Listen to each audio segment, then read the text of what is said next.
दुनिया कहती है कि इस दुनिया में एक ही सुपरस्टार है आरके, पर मैं कहता हूँ दुनिया में आरके जैसा एक ही इंसान जिंदा है। ये मैं अपने बड़े से बड़े दुश्मन को नहीं होते देख सकता, तो तुम्हें कैसे होते देख सकता हूँ मैं ये तुम?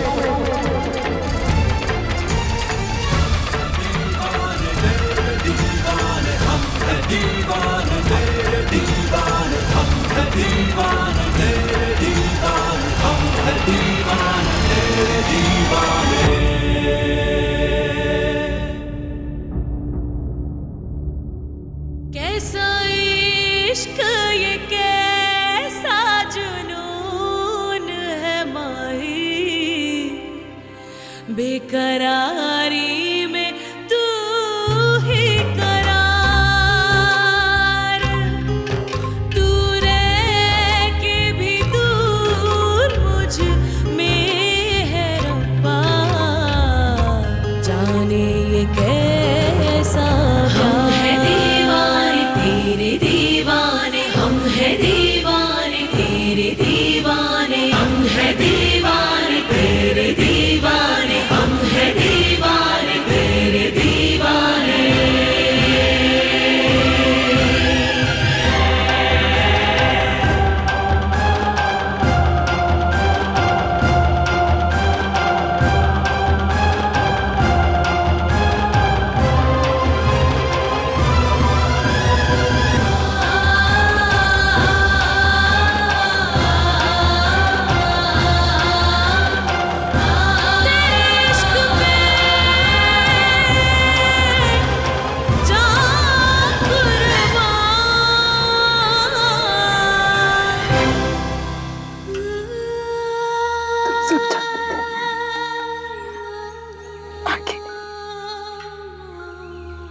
तुम सब कुछ जानते,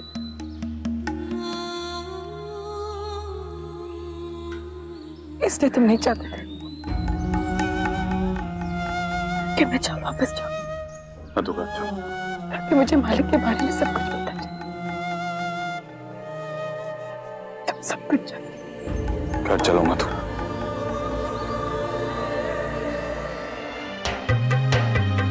तुझसे है हंसी तुझसे उदासी, कश्मकश है रब्बा, रूठी हूँ फिर भी राज़ी, तू ही है मौला तू ही है काज़ी, तू ही है मौला तू ही है काज़ी, क्या करूँ मैं बयां तेरे इश्क पे जा कुर्बान।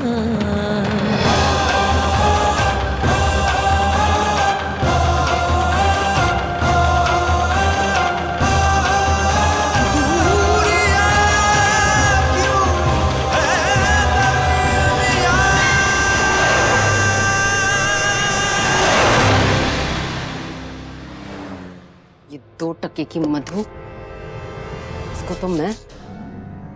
Honey, baby cheer up. ये आरके और उसकी बीवी के लफड़े को भूल जाओ। हाँ लाओ बेबी, मैं लगा देता हूँ। हाँ वाह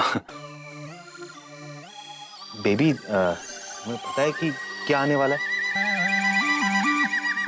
करवा चौथ। तो तुम मेरे लिए करवा चौथ का व्रत नहीं रखोगी ताकि मैं लंबा जी सकूं? एक्चुअली यू नो व्हाट, मुझे लगता है उस दिन मैं कुछ उल्टा करूं, पेट भर के खाऊं पीऊं, ताकि तुम्हारी उम्र छोटी सी हो और मुझे तुमसे मुक्ति मिले। मुक्ति? समझ गया। वाह क्या कॉमेडी करती हो तुम, क्या सेंस ऑफ ह्यूमर है तुम्हारा। बेबी तुम्हें पता है कि इस करवा चौथ में मैं तुम्हें एक स्वीट सा सुपर सा गिफ्ट देने वाला हूं, और वो गिफ्ट इतना सुपर इतना स्वीट होगा कि तुम देखकर पागल हो जाओ।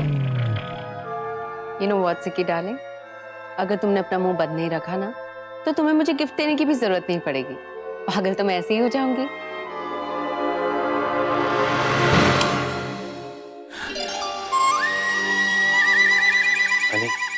बेबी गुड नाइट सिकी।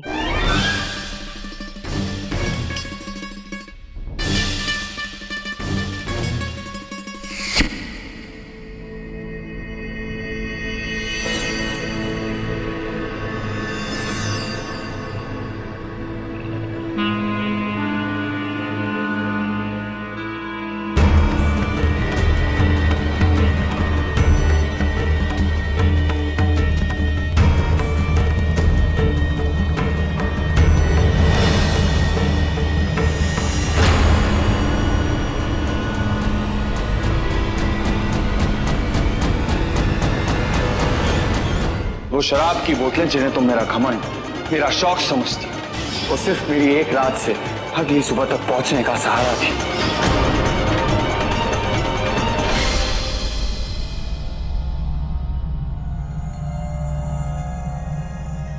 आके तुमने अपनी दवाई ली?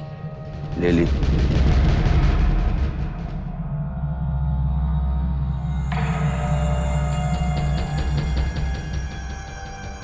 बीवी, मुझे ऐसे मत देखो, बहुत अजीब सा लगता है।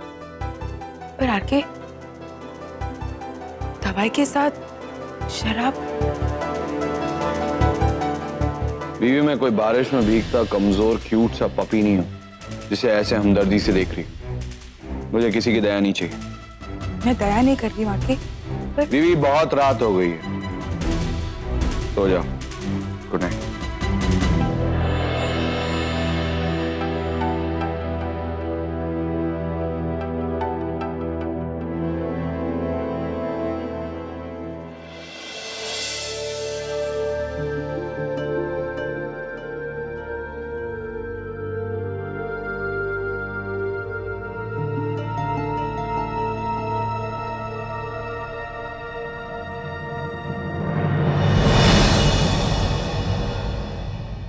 तेरा इश्क ही मेरा जुनून है माही, बेकरारी का है ये करार, बुझ के ना बुझे ये प्यास और रब्बा, जाने ये कैसा है प्यार।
ससुर जी, अपनी बीवी को मैं यहाँ छोड़कर जा रहा हूँ, उसका दिल मत तोड़िएगा। केस बंद, अभी और इसी वक्त।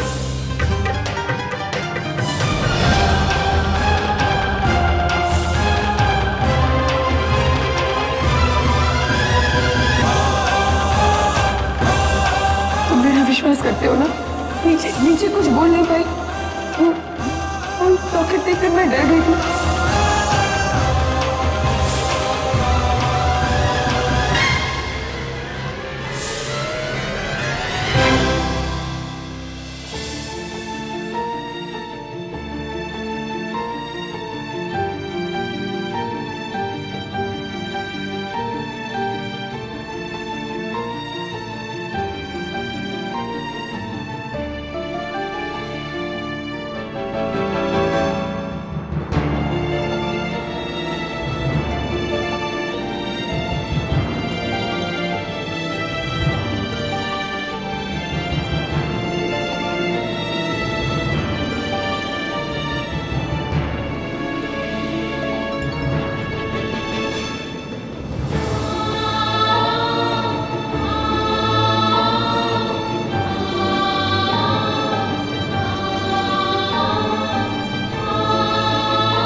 चीफ वो शाम को जो प्रोड्यूसर्स वाली मीटिंग,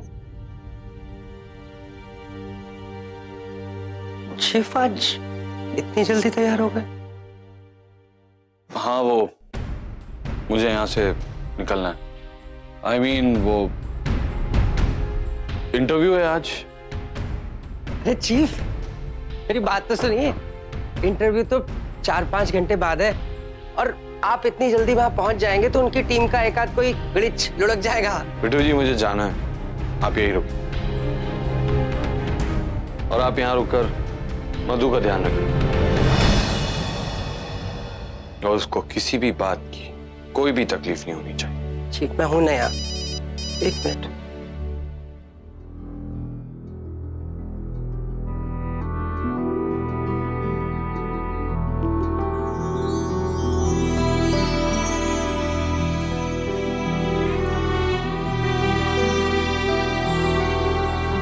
आके इतनी जल्दी तैयार होके वो मुझे कुछ काम है। चीफ वो नीचे क्या हो? चीफ नीचे पद्मी जी और माँ जी वो माँ।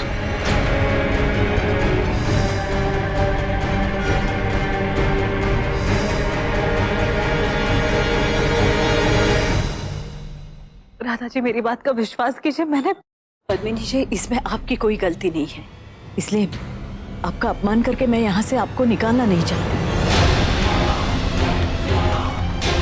लेकिन जरा सोचिए कितनी बुरी तरह से मेरा विश्वास तोड़ा गया था। मैंने आपको मेरे घर में पूजा के लिए बुलाया, मधु को बहू से ज्यादा बेटी समझा मैंने, और शमशेर जी ने मेरे ही बच्चे की जान। आप जाइए पद्मिनी जी, प्लीज प्लीज यहाँ से जाइए। राधा जी मैं जानती हूँ कि आपके लिए ये मानना बहुत मुश्किल होगा, लेकिन राधा जी मुझे और मधु को जरा सा भी अंदाजा नहीं था कि कैसे मान ले आपकी बात? कौन जाने, ये सारा खेल दोनों ने ही मिलकर खेला और फिर बात हजम होने की भी तो नहीं। मलिक इतना बड़ा कुछ करने जा रहा हो और आपको जरा पता नहीं।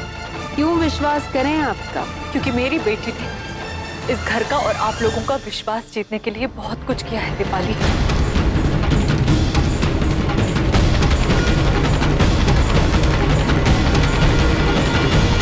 राधा जी आप याद कीजिए उस पल को।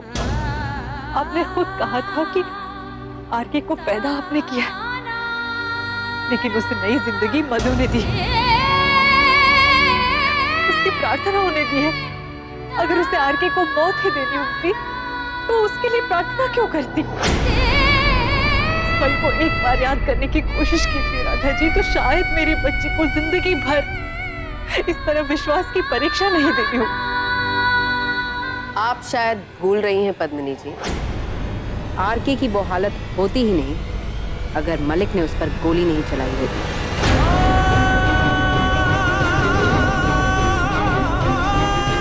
अच्छा ड्रामा, बाप रे गोली मार, बेटी भगवान को हाथ जोड़े और हम सब खड़े खड़े बेवकूफ बनते रहे। राधा जी आप खुद सोचिए, मधु ऐसा क्यों करेगी? आरती को तकलीफ देकर मेरी बेटी क्या पाएगी? अपने ही पति की जान लेने की कोशिश क्यों करेगी वो? पद्मिनी जी सवाल हम भी कर सकते हैं, कोई बाप अपने बेटी का सुहाग उजाड़ने के बारे में सोच भी कैसे सकता है? देखिए वो मलिक ने तो बोलते हुए शर्म आ रही है क्या कि 40 लाख का कर्जा उतारना इतना भारी लगा? सोचा कि 40 रुपए की गोली से ही उतार दूं।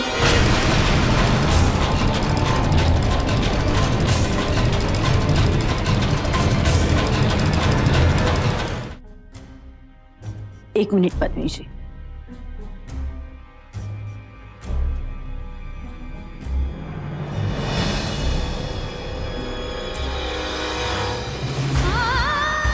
माँ तू यहाँ क्यों आई? मैंने तो कहा था ना यहाँ सब कुछ ठीक है। ओया, सब कुछ ठीक है तो फिर 40 लाख रुपया।